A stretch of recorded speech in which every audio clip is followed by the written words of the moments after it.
Hello everyone. Today we talk about how to fix the app of TikTok. We will go to settings.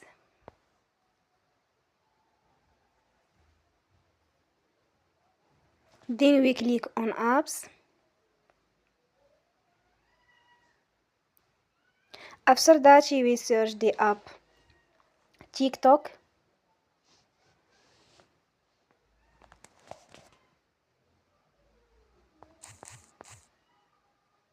And we click.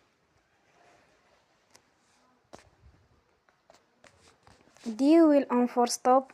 After that we will go to storage. Then we click on clear cache. In the end, turn off your phone and you will restart your phone again.